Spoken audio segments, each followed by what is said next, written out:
What's going on, my beautiful people? So today I'm gonna make a juice.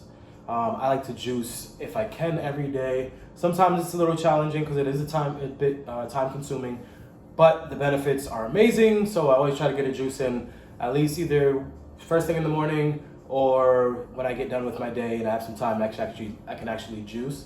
I like to juice an array of things. I can juice basically from oranges, limes, kale, ginger, spinach, just basically any fruit and vegetable. So for me, it's just easier to juice. I tell people I like to juice a lot because for me, sometimes I don't get as many vegetables or fruits that I want to get throughout the day. So for me to be able to toss a bunch of fruits and vegetables into a juicer and just drink a cup, depending on how much it yields, how much it makes.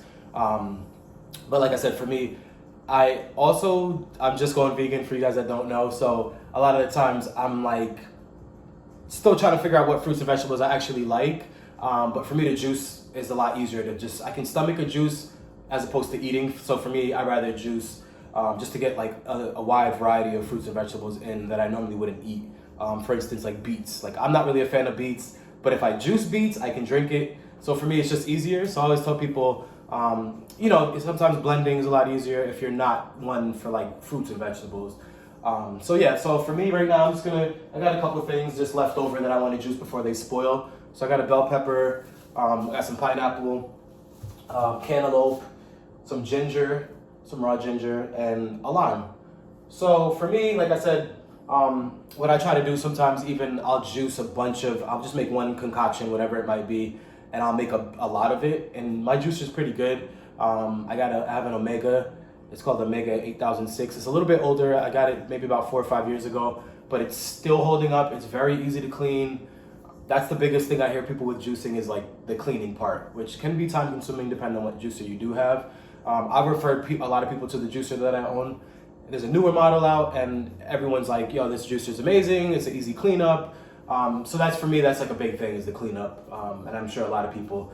But this juicer, it's a masticating juicer, and the word masticating means to chew. So it basically emulates chewing. So it doesn't destroy the cells of the fruit or vegetable. It actually goes really slow, and it just squeezes the juice out. So I like it for that reason as well. And with blending, sometimes you're not allowed to keep the juice for 2 or 3 days because it'll go bad. You pretty much have to drink it as soon as you make it. So with a masticating juicer, or what they call cold press, is you can now save it for a couple of days as opposed to making a big thing and having to finish it right then and there. So for me, I like a masticating juicer. I'll show you guys my juicer and how it works and whatnot and the cleanup. Like I said, it's pretty easy. So I'm gonna jump right into this. I'm gonna make my juice. Some tidbits. I like to cut up my fruits and vegetables very fine. It just helps with the juicer. It doesn't give this way the juicer doesn't have to work as hard. And sometimes with my juicer, if you like with the lemon skin, sometimes it's a little thicker, so I like to cut those up into real fine pieces. This way it doesn't break the juicer parts. I've had some pieces break on it. The thing with Omega that I like a lot is that their customer service is really good. So you can go ahead, like what happened with mine, I had some plastic components break, and I took a picture of it, I sent it to them, and usually they're pretty good. You either have to pay for shipping. I've had it to sometimes where they just send it to me for free. And what I've also done was buy some replacement parts. This way I don't have to rely on the mail. I have a couple, I think I actually have some in my drawer right here. This is actually the strainer. So this is the piece that usually breaks because it is plastic and a little bit of metal. I've had it kind of disconnect on me. So I keep an extra one now just for that reason. And I might even have 2 of them. Oh no, this is for, the cool thing with my juicer too is like this one doesn't have a screen, which you'll see. This is the one that juices, and this is the one that makes like nut butters and such. So that's the cool thing with my juicer too. It makes a bunch of things. You can make pasta.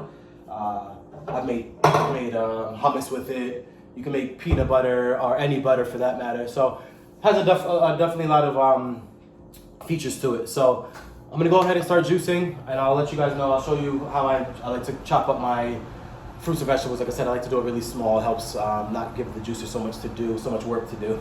And then I'll show you the cleaning process so you can see how easy it is to clean. I don't even use soap a lot of the times because it's fruits and vegetables, so I'll rinse it off, and then just put it right back. This way, it's easy. So here we have the juicer doing its thing. So you just put the stuff at the top. You see I cut it up pretty fine. And then you got your little pusher push that down in there.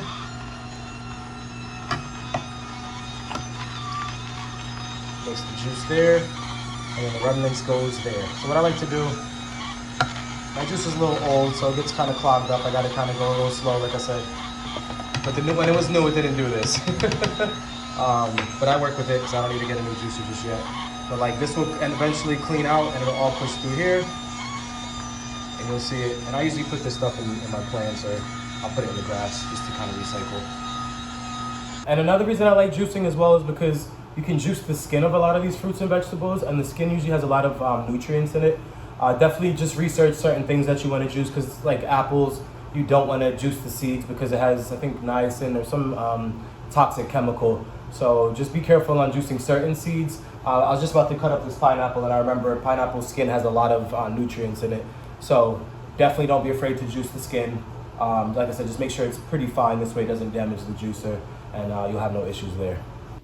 All right, so we got our juice here. I'm just gonna take this off. This is one piece, one whole unit, and then the rest of the juicer just like that. So here's the juice. It makes kind of a lot of juice. So what you can do is skim off the top if you don't like that little frothy part. I don't really care. I'll drink it all. And then this is the leftover stuff here.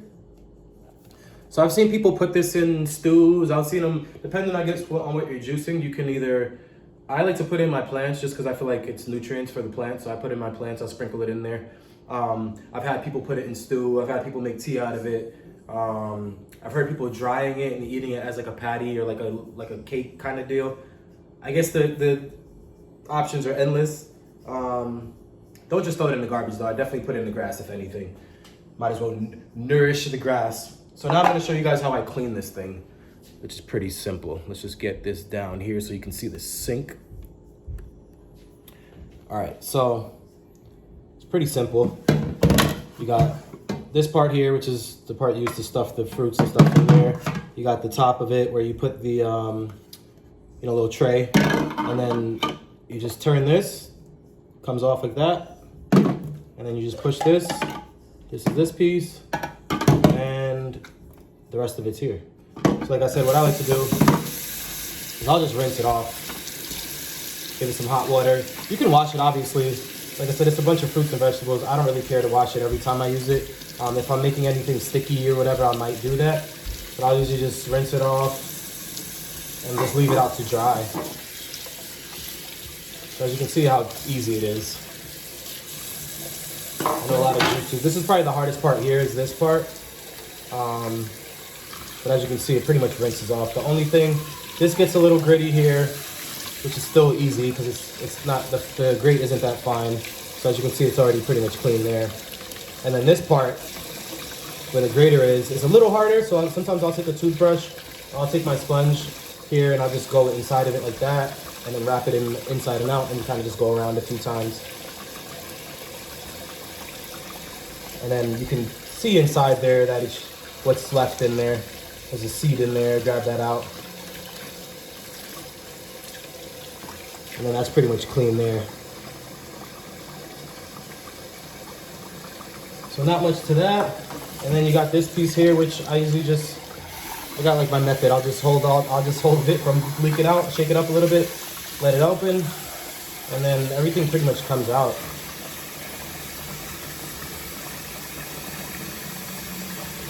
Do that a couple times. And there you have it. That's it for that. And then you got the little pusher thing here, which just gets rinsed off again. And then you got this here, and that doesn't really hold anything in it. And then there you have it. I think that took like, what, a couple minutes? If that. There you have it. I'm gonna put my juice in this little bottle here, and I'm gonna put it in the fridge or put it in the freezer for a little bit. I like my juice a little chilled sometimes. It's hot outside, so that's when I really take advantage of a chilled drink. And that's pretty much it right there. So like I said, I try to do that twice a day if I can, depending on what time, the time frame I have. If not, I'll just make a crap ton of juice and I'll bottle it for like a day or two, and then I'll have it. This way I don't have to worry about, juicing when I get home, or if I don't have the time, I can just go in the fridge, grab a drink, and keep it moving. Like I said, these drinks stay good for about 2 to 3 days. I wouldn't really push it past 3 days unless you freeze it. Obviously, that's an option. And sometimes instead of having so many fruits and vegetables laying around the house, you can just make you can make the juice and freeze it this way. Because I know sometimes fruits and vegetables don't last that long, and sometimes we don't eat them as fast as maybe we would think we are. I got a mango here that needs to get eaten today. This is on its way out. So this is gonna get eaten later on before it goes bad, because I don't want my fruits and vegetables to go bad. I spend good money for those things. So yeah, hope you guys enjoy that. If you have any questions, just leave any comments you have in below. Please subscribe if you haven't already. And thank you for joining. All right, see you next time. Salute.